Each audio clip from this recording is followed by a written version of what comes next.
Do you have to be a U.S. excuse me? Do you have to be a U.S. citizen to get this help? Of course not. We don't ask for people's credentials when they come into our shelter. In fact, because of the Violence Against Women Act, the Federal Violence Against Women Act, many women who don't have documents when they come into our shelter, that's been part of their abuse, is that maybe they were in a relationship or married to an American citizen who refused to get her the green card, refused to help her get her papers so that she would be legal. So we can help some immigrant women get legal through the Violence Against Women Act.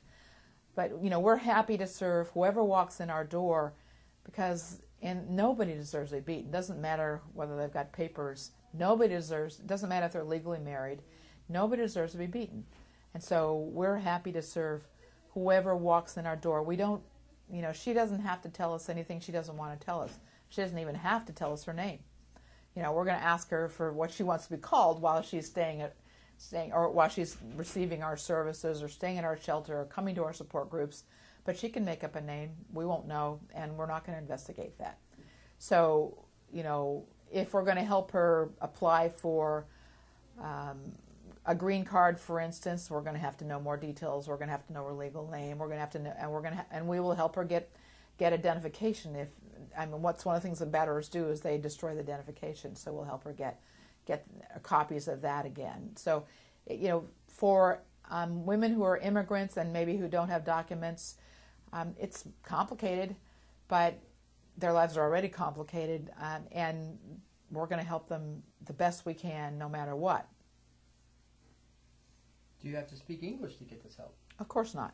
In Pinellas County, we have it's a little salad bowl here of people coming from all over the world. So we have, it's about, last I looked, and there's a new census coming, so the data will be updated. But so 3% Southeast Asian, for instance, and in that population, there's maybe 10 languages.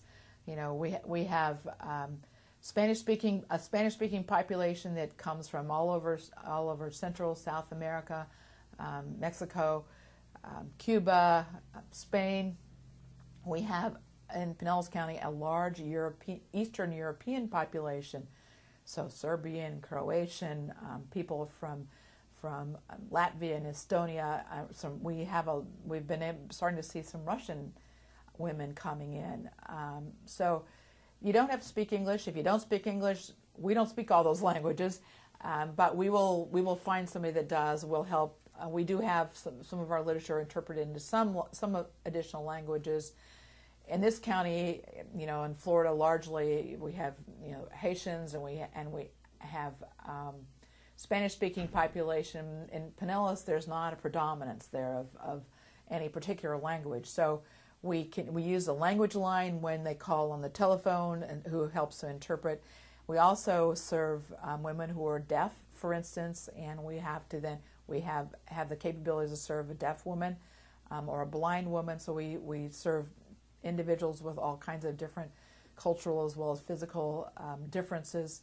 So we do the best we can. We're a program that will find the resources to try to serve whoever walks in our door. What is a safety plan, and who should have one? Okay. When a survivor, a battered woman, anybody who calls us on the telephone that says they've been beaten, a gay man, a lesbian, calls us initially and begins to tell us a little bit about what's gone on in their family, and we establish that this is domestic violence, as she or he describes it, we're going to say, well, first of all, we're going to ask if they're safe right now and making that phone call. That's the first thing we're going to ask. And if she says, well, I could talk right now because he's passed out on the couch, fine, we'll talk to him. He's listening through the door, then we're going to say, we'll help her figure out where she can get to a safe place and call us back. We're going to helping an individual to safety. Each safety plan is different. We're going to figure out what her financial resources are, so that if this happens again, she has a place she can go and a bus ticket or a taxi, or we'll help her, tell her to make another key for the car, because batterers oftentimes take the key away from her.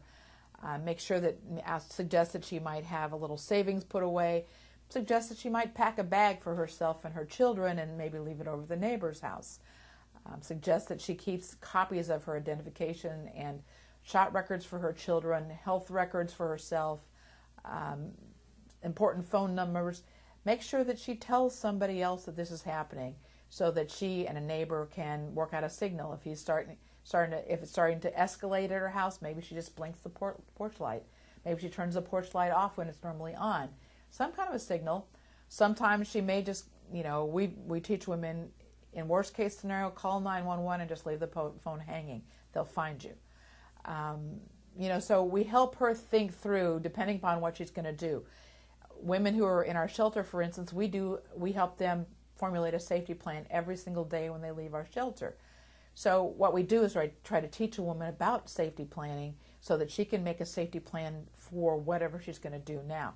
If she gets in a car and she finds he's following her, we're going to help her think about what she's going to do. Where's she going to go? Drive directly to the police department. What's she going to do if she goes to the grocery store and she sees him there? What's she going to do if he shows up at her mother's house? We help her make that plan. And of course, in that plan is always, you can call CASA. We'll help you further. We can help you with shelter, with emergency shelter. We can help you with making a plan. We can help you with all the various ranges of resources that we can help you connect with.